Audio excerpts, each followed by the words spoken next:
David, Todd, congratulations. Your work has advanced you into this final round of competition. Now we're sending you back to your home forges to recreate an iconic blade from history. That weapon is the Cavalry Saber. The Cavalry Saber emerged in Europe around the 18th century. With new developments in battlefield tactics, cavalry soldiers didn't have time for fancy swordplay or thrusts. The Cavalry Saber allowed mounted soldiers to attack with a deadly overhand slash. It wasn't just the curve of the weapon that made it a dangerous chopper. The tip of the blade was thicker than the hilt, adding more power to the swing. The sword has become one of the more iconic weapons of its time and was used by Captain Jack Aubrey in the film Master and Commander. Though lethal enough to cut off an arm with a single swing, the advent of gunpowder saw the Cavalry Saber relegated to ceremonial purposes. Good luck, bladesmiths. We'll see you in 5 days. Yeah, let's do this.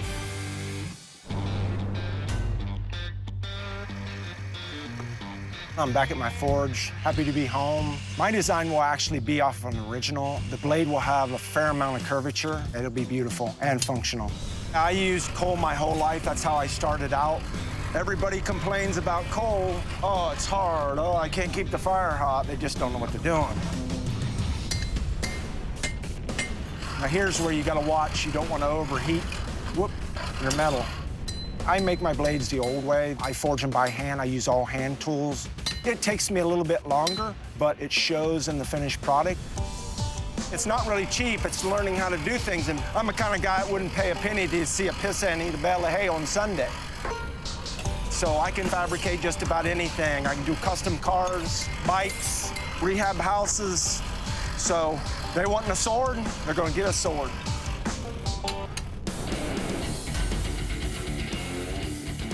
And away we go. We're here, Oklahoma City, in my home shop. Behold the mess. My shop is just very bare bones. I've got hammers, fire, and a grinder. No turning back now. My experience with swords is mostly fantasy blades, like katanas, a pirate cutlass, that sort of thing. So I've never tried to forge a blade that large, and never all in one forging session. This is where that power hammer would come in real handy. Every heat, it's inducing a little curve or a little twist. It's just such a long blade. I correct one little warp or one little bend. There's another one beside it that gets a little worse. So I'm heating, I'm hammering. I'm heating, I'm hammering, and hammering, and hammering. This thing is a monster of a blade.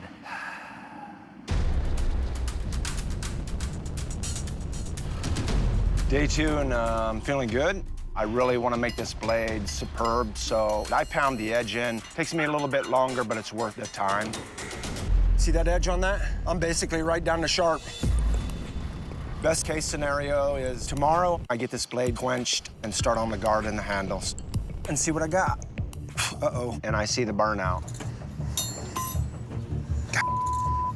That thing with coal is you cannot see the collar. And you're trying to guess what the heat is, and just a half a crank could burn it up. The blade is junk. I'm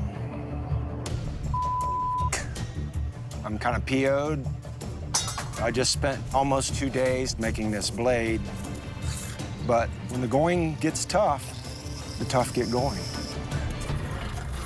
I'm gonna start another blade. Finally, I'm done with all the rough forging. About ready to heat treat. This sword is a beast, it really is. If this quench goes poorly and I have to start over, it really could jeopardize my ability to turn in a finished blade. Hold on to your butts.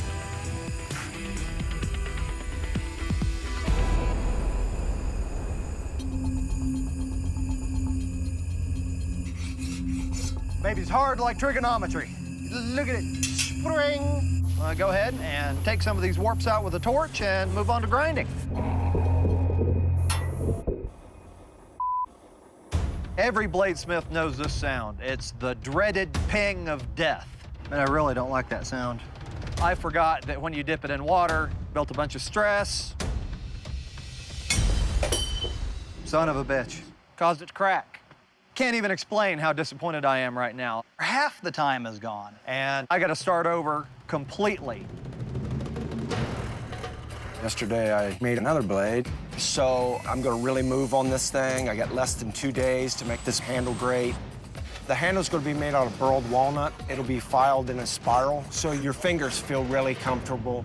I'm using my secret magic potion. Makes it look 200 years old. Fine details really show up in the end, so it's tedious, it takes a lot of time, but I think my skills show that I'm ready for any challenge. Yep, she's sharp. Just keep on going. Last day, and I'm quenching a new blade. If I don't get this right the first time, I won't have enough time to finish it. Well, no tings. Slap a handle on it, call it good. I have no idea how I'm gonna finish this handle. I think I'm just gonna go as fast as I can, but this D-guard is completely new to me. I'm just gonna have to make it up as I go along. Worst case scenario, I just make something ugly. Seriously, no bueno here. No, damn it, be a handle. Not a piece of art, but it's an instrument of destruction. The Cavalry Saber was a weapon that dominated the battlefields of Europe for almost 200 years. So to test the sharpness of your blades, I'm gonna take 3 cuts against our bag here. Now, Dave, you're up first. Are you ready? Let's do it.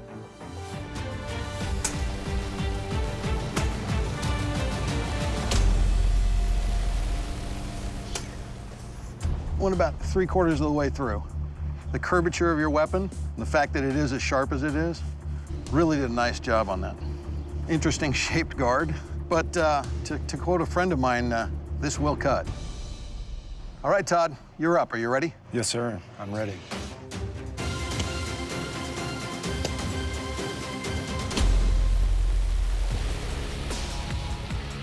All right, Todd, right off the bat, got a bit of a loose handle right there. You can see that it cut the bag nicely. It is sharp, and it will cut. So well done on that. Bladesmiths, to see what kind of lethal damage your saber can do, I will take your sword and deliver multiple strikes on the ballistic stubby. Dave, you're up first. Are you ready? Let's kill that dummy. Let's do it.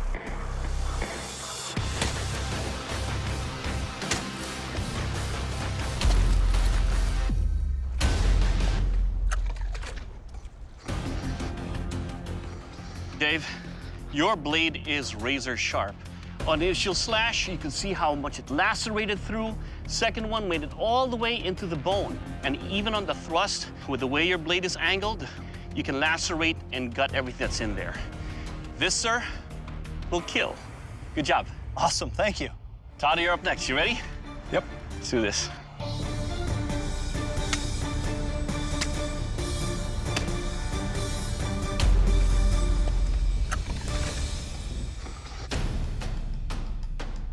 Okay, Todd, on the horizontal slash with the movement, it dug in nicely.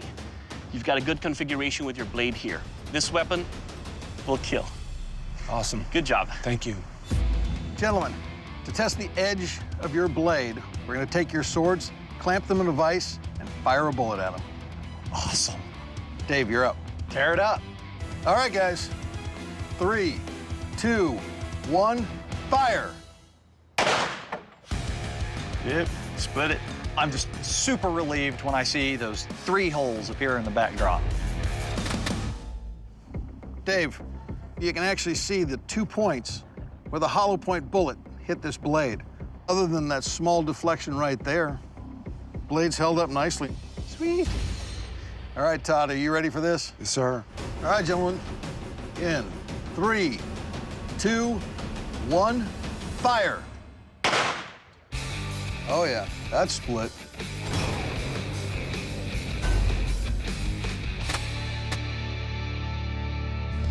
So that bullet split nicely on your sword. There's a little bit of edge deflection, but very little. Still straight, hardly affected the edge at all. Nicely done. Thank you. All right, gentlemen, you've both done fantastic work. However, in this arena of competition, there can only be one Forged in Fire champion. Dave, congratulations, you are the Forged in Fire champion. Todd, please surrender your weapon. I'm very proud of what I've done. To make a blade, it doesn't matter whether you've made 100 or 1. Things can happen at any time, just like life. I'm just going to move on, you know, and do better and continue to make what I make and do what I do.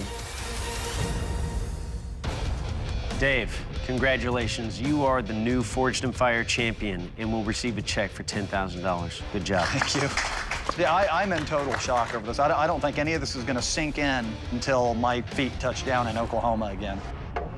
I'm a hobbyist against a bunch of full-time bladesmiths. I'm going to be talking forever about this. I'm very happy and excited.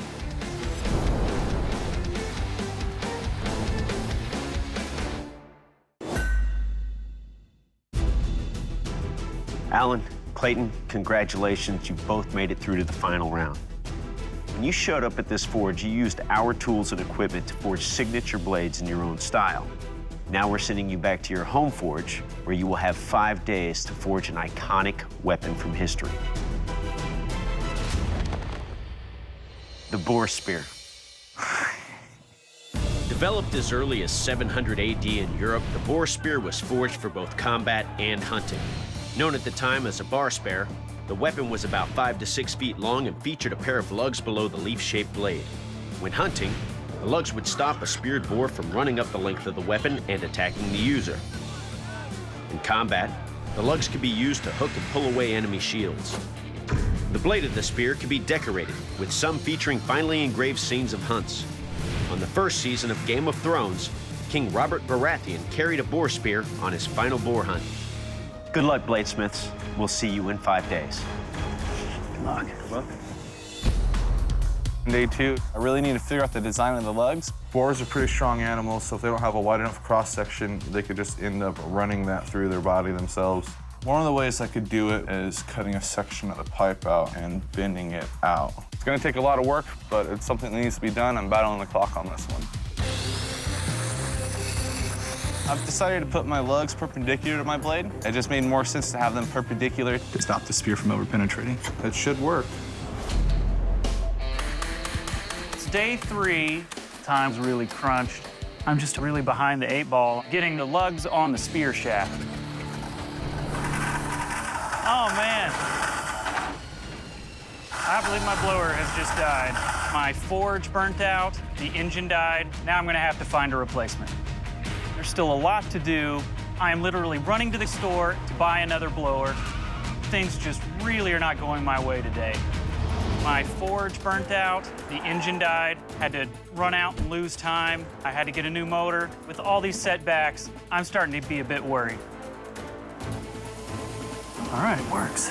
With the way things have been going today, we're coming down to the wire on time here. It could come back to bite me. Bladesmiths, this is the sharpness test. To see how sharp your boar spears are, we will test the tip and the edge by stabbing and slashing through these sandbags. All right. Clayton, you're up first. You ready? I'm ready.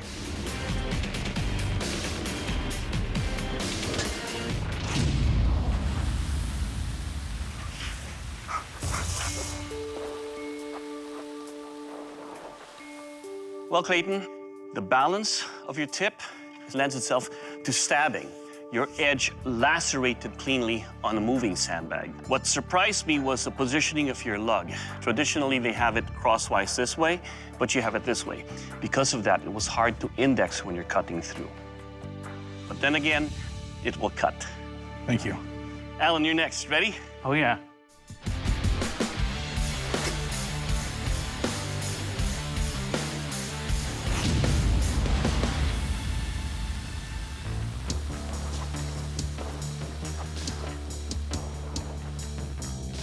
Well, Alan, your spear feels good to hold on to. It was easy to index and know where the edge was, so that was a nice slash that I could penetrate through. And in the thrust, it felt good in the hand. All right. I can see a little bow in your handle. But when we're talking about the sharpness test, this, sir, will cut. All right. Next up is a kill test. To see what kind of lethal damage your weapon can do, I will deliver lethal blows to this wild boar carcass. Dayton, you're up first. Are you ready? Absolutely.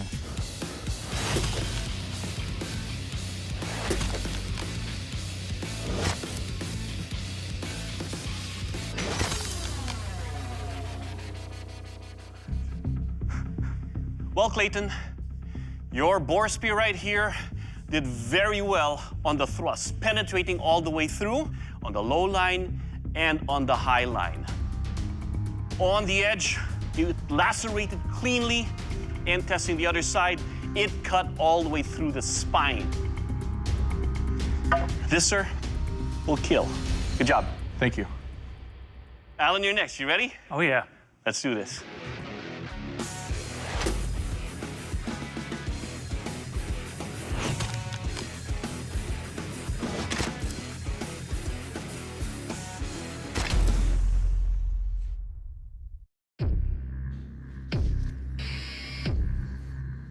Well, Alan, let's talk about your blade. On the thrust, it penetrated all the way through.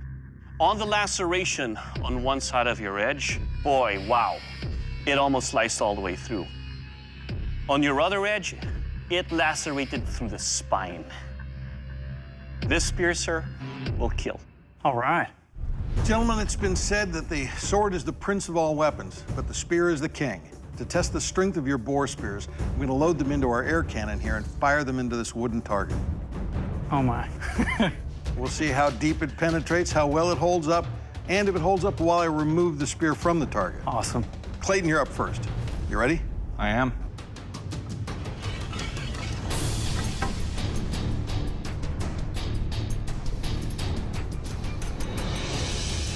In 3, 2, 1.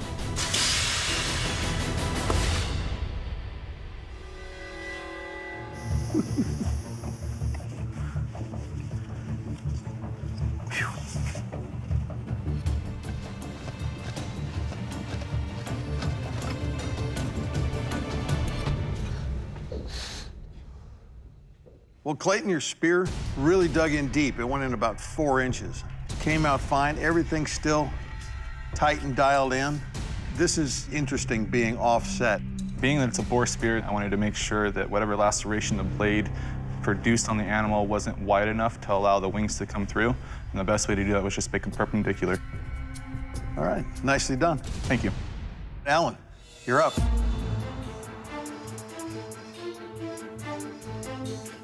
A little warp in your shaft. I'm picking it up in the tube there, so hopefully it will all fly well. All right, in 3, 2, 1.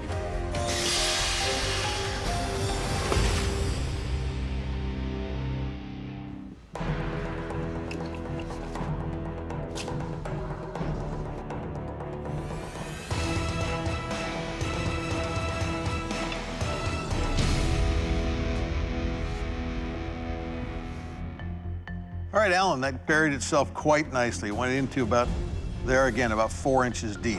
Like the leaf shape on this. I like the fact that you hand hammered the socket. I was kind of worried when I put this in our machine that slight warp in your shaft there would bind up, but not a problem. Good job. Thank you.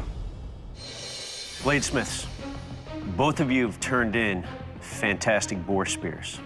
However, in this arena of competition, there can only be one Forged in Fire champion.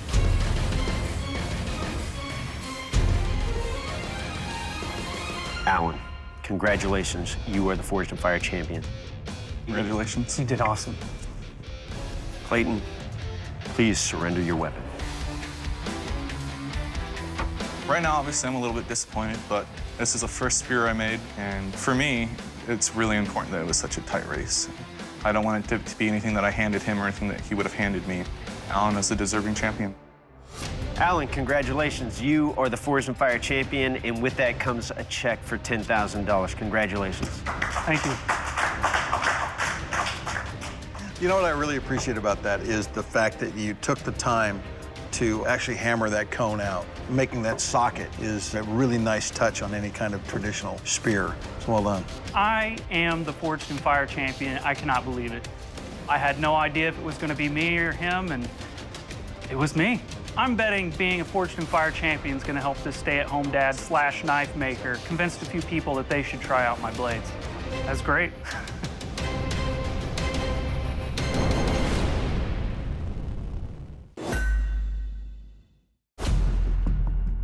Eric, Jared, congratulations. Your weapons were strong enough to propel you into this final round of competition, which means you're both one step closer to the title of Forged and Fire champion and that check for $10,000.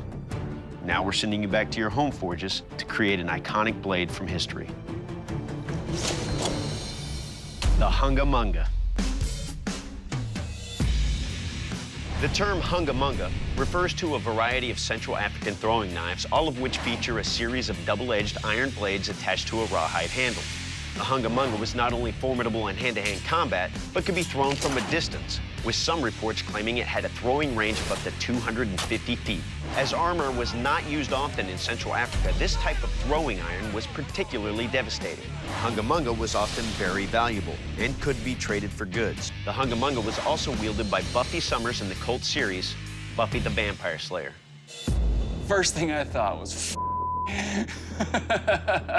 I was not expecting that. Your weapon must fall within the following parameters.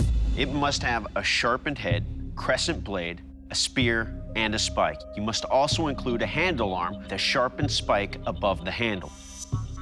It must be an effective working version of that deadly weapon. However, we want you to make something that's unique that could only come from your forge. I'm looking forward to decking this Hunga Munga out, putting my own signature style in the details, decorative work. I'm trying to think of how complicated this thing will be to build. It's complicated forging. You will have 5 days at your home forge to complete this challenge. At the end of those 5 days, you will return and present your finished weapons to our panel of expert judges.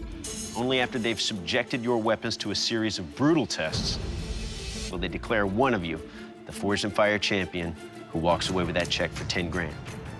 Good luck, bladesmiths. We'll see you in 5 days.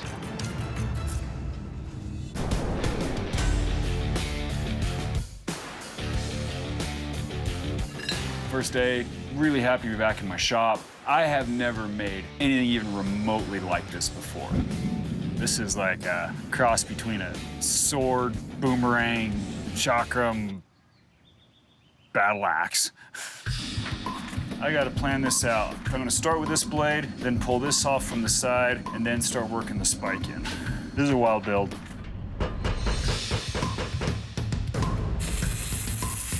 So I'm gonna have to heat this all up. I'm gonna have to drive this down. It's almost a chess game. I've got to think like 5 moves ahead on this thing, because if I screw up once, it could completely ruin the piece of steel I got, and I got to start over. This chunk here, hopefully turn into my sickle blade here. Maybe if I heat this area here, swinging this out of the way here. I'm gonna push that up into there. Then I can push this around.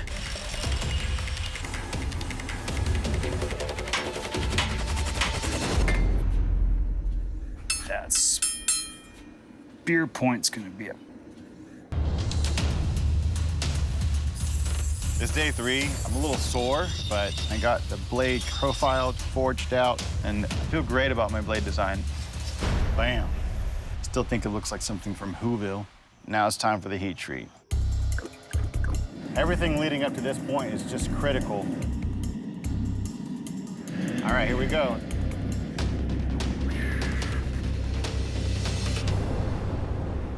Beautiful. I was totally giddy when I got it out of the quench, and I just want to give it a test throw. This thing is definitely a lethal weapon. It's not a prop. It's definitely something you don't want thrown at you. It will stick. Plan for today is finish up the pommel, carve in the sunbeam, and then wrap the handle. This was a really difficult piece to forge and to create. Maybe I should have some worries going into the final round, but I really don't. I did the best I can do. I'm super confident in what I made, and just see how it pans out. I think this thing's gonna just perform spectacularly. My competitor, he better really bring his A game, because I'm feeling good. Bladesmiths, to see how sharp your blades are, I will take your weapon and I will test the crescent-shaped blade and the spear. If your blade is sharp, it should lacerate cleanly through this stretched leather. Jared, you're up first. Are you ready? I am. Let's do this.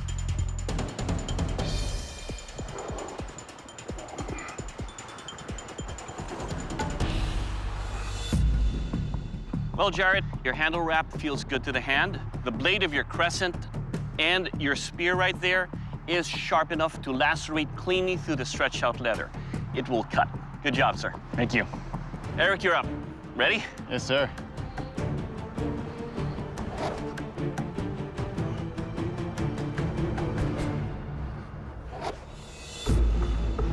Okay, Eric. Nice grip. Your crescent edge over here, at the initial start, not so sharp, but once you got it going, it lacerated. Your spear edge, same thing. It started off here, but once it got going, it lacerated. Not all edges are as sharp as the other, but it is sharp enough to cut. My concern was this design that you have over here for this. You know, being that it's a weapon that you move around, having that pointed at me is never a good idea. Right. Otherwise, though, this blade will cut. Good job. Thanks. That first slice skipped across and it got to a part where it was sharper. Blade's not performing well. I'm quite disappointed. Bladesmiths, this is a kill test. The Hunga Munga was a weapon with multiple configurations of blades on top of a blade. To see how lethal your weapon is according to its design, I will take your weapon and I will deliver multiple strikes on this ballistics dummy. Let's see how lethal your blade is. Jared, you're up first. You ready? Definitely.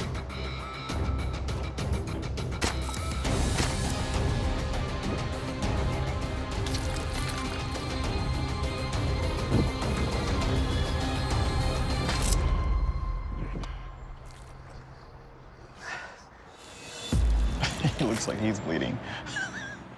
Well, Jared, every facet and design of your blade will definitely do damage. Your crescent edge nicely lacerated through.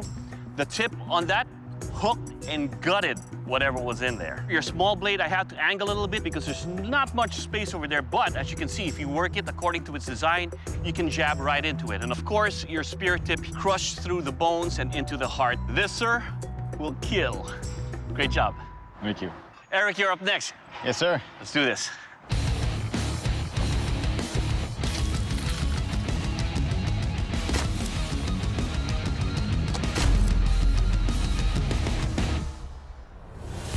Didn't get that laceration there. Okay, Eric, your spike right there, it's in a good position because I can easily go in there without worrying about this getting in the way. So when we come to the spear tip, that went through all the way, broke bone and into the heart. Your weapon will kill. Good job, sir. Thank you. Next up is the strength test. For that, I'll pass you on to Dave. Gentlemen, we've seen that the Hunga Munga can be used as a close-quartered weapon, but it was specifically designed to be thrown. So to test the strength of your weapon, I'm going to throw it 3 times into our wooden target here.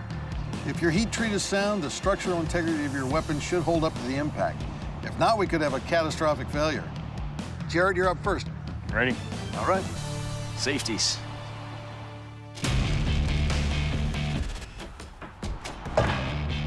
Nice.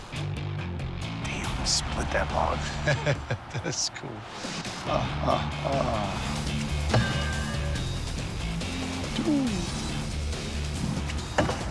Nice. No catastrophic failures. I'm happy it didn't break. Put myself an arm. Yeah, just a scratch. Really happy with my design. Final throw sticks in beautifully. Well, as you can see, this is a dangerous weapon all the way around. It feels really good in the hand. All that forward weight makes it rotate beautifully. Your edge is still a razor blade.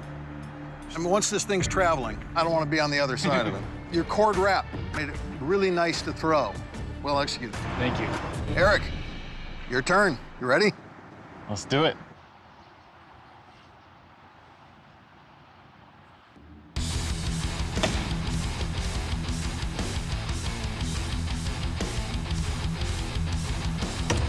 All right. There you go. Nice. Well, Eric, this feels pretty good in the hand. I like all this detail you did down in here. Thank you. It doesn't affect the throw, it doesn't affect the strength, but still, it's there. Dug in nicely. When it hit up here, it kind of bounced out. It scored up the wood, it would have taken a man out. The other 2 throws dug in nicely. Looks to me like your edge is held up fine. That's still all right and tight. Nicely done, Eric. Thank you. Eric, Jared, you've both done fantastic work on your Hunga Mungas. However, in this arena of competition, there can only be one Forged in Fire champion.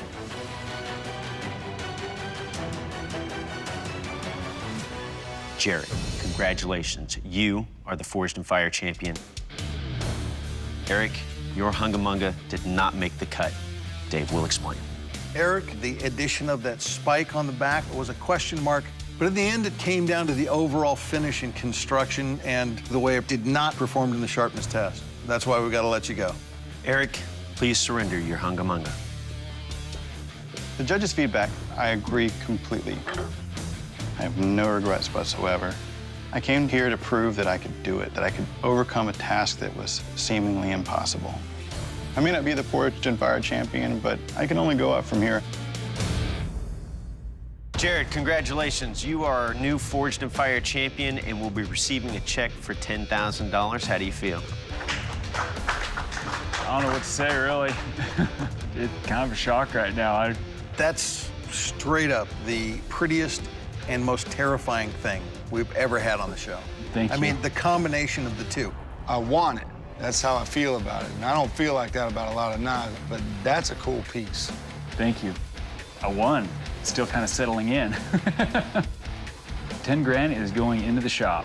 There'll probably be a little trip involved for my fiance and myself. Boy, having the title of Forged in Fire champion, it's gonna definitely be a game changer.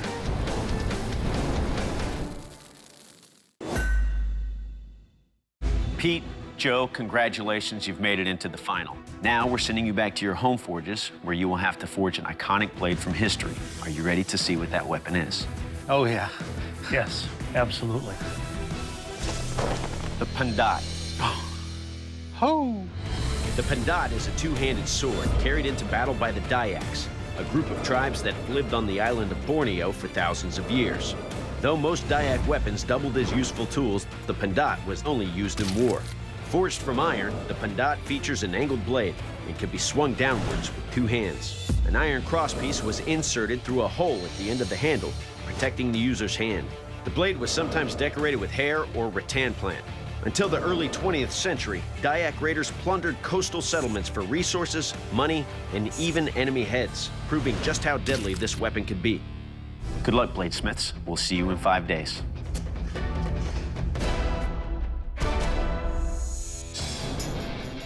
This is home, Jinx, Oklahoma. It's going to be hot, it's going to be humid, but I'm not worried about anything other than an accident or the unforeseen. I mean, have never seen this blade, have never even heard of it, a little apprehensive about building it. 5 days, it seems like a lot of time. But to build a piece like this, it's going to be really, really hard. Come on, stay with me. Don't power out on me. Feel what's going on. Oh, wow. I haven't seen it rain this hard in a long time, y'all. I mean, this is kind of intense. Oh, okay. Oh, okay. Yeah, boys. Damn it! Go, go, go. Stay where you're at. Do not move. Midway through day one, everything's going great, and boom, amazing storm hits. I mean, this thing was unreal. There was some damage done. We had a lot of trees down, took out, of course, the meter and the power lines. Doesn't look like we're gonna get power back anytime soon. So we're gonna get a generator, we're gonna get it pumped up, we're gonna get power and juice back in the shop, and then we're gonna move forward. Yay! We have power! And this was a pretty good setback. It's reality check to go, hey, you sure you got what it takes to do this? Today is day 3, and I've been told it's Saturday. It's gonna be a cutting test, it's gonna be a strength test, it's gonna be a keel test too. So I wanna draw my spine back so it's a little softer. So it's got a little bit of flex, so I rigged up kind of an ancient way to do it. I've dug a trench to keep the edge cool, so it won't get soft. I've really been fighting the wind with it. About as fast as you get it warmed up, it cools down. I also have to keep water in the trench. When you've got a very hot torch blasting against the water, it evaporates rather quickly. I'm not sure I'm gonna get it done. Day 4, either we top the hill or we roll down another one. Today's a make or break day for this blade. We're gonna quench this thing and hope for the best. And hopefully your best is good enough.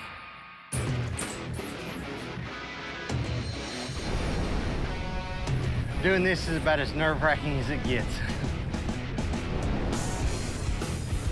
You just want everything to go nice and smooth.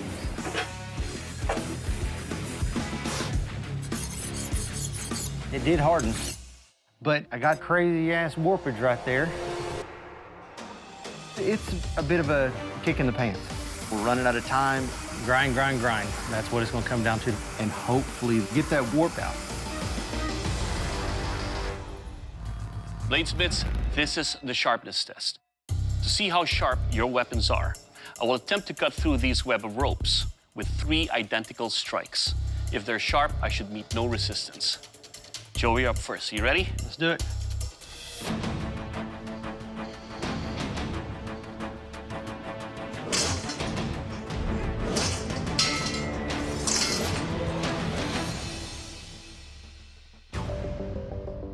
Well, Joe, all the weight is at the tip of the blade. So when I come down, it wants to draw me forward. And the recovery is a little bit harder on the way back. You have a sharp edge over here that I almost met no resistance. Overall, sir, your blade will cut. Pete, you're up next. You ready? Yes, sir. Let's do this.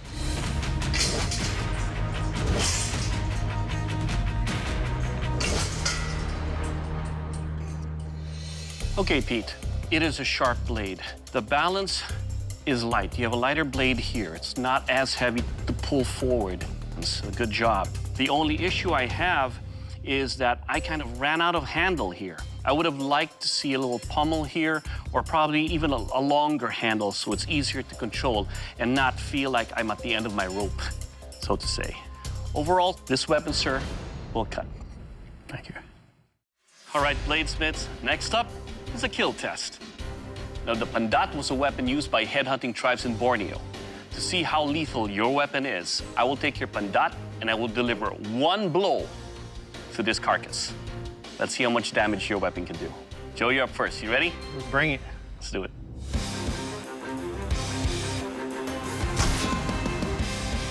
Woo.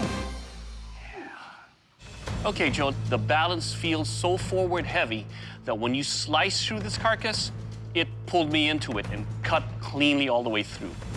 This weapon, sir, will kill. Good job. Thank you. Pete, you're up next. You ready? Yes, I am.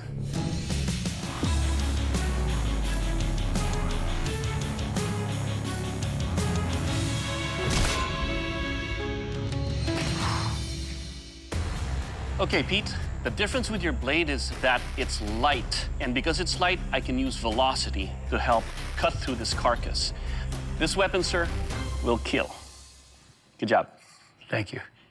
All right, gentlemen, this is the strength test. To test the strength and durability of your blades, we're going to hook them into our machine here, which is going to chop into this bundle of sugar cane. Now, if your blades are tempered properly, they should cut into the cane without a problem. If not, we might get them to bend, warp. Well, we'll see what happens. And Joe, you're already rigged up on the machine. You ready to go? Let's go. All right, let's do this. All right, Joe. 3, 2, 1. All right, so Joe, now when I pulled this out of the machine, there's a bit of a bend right here in the ricasso, kind of a gap right along the edge of the blade in the guard. It had that warp when it got here. It had that warp when it got here? It was actually offset. It's got a little bit of a twist, maybe a 5-degree twist. I couldn't get it out whenever I built it. Well, it may have gotten bigger during that test. Overall, the edge held up fine, no damage whatsoever. It's got a good shape. Good job. Thank you, sir. All right, Pete, you're all locked in. Ready for this? I am. All right. All right, Pete. 3, 2, 1.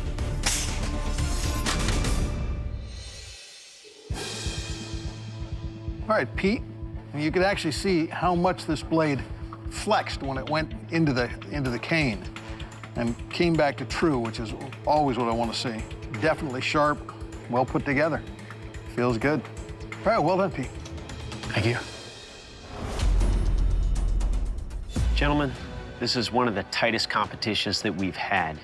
It's exactly what we want from our bladesmiths. It was a difficult decision, but that final decision has been made. The Forged in Fire champion is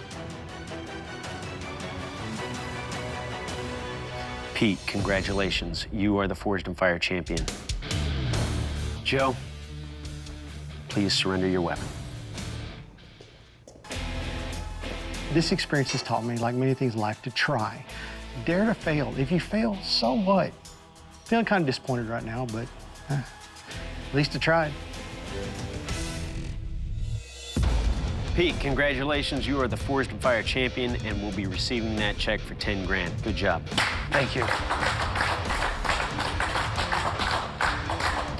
Well, Pete, what I really liked about your blade, amongst many things, is, I wanted to grab that thing and cut something with it, and when I felt it, I mean, it gives you the woo to strike, It really does want to cut. How you feeling right now, Pete? Feel pretty good. I'm feeling like I could just roll on the floor and bust out laughing. It feels real good. Feels real good to win. I'm going home, the Forged in Fire champion, and I know all 24 of my grandkids are going to be excited for Grandpa.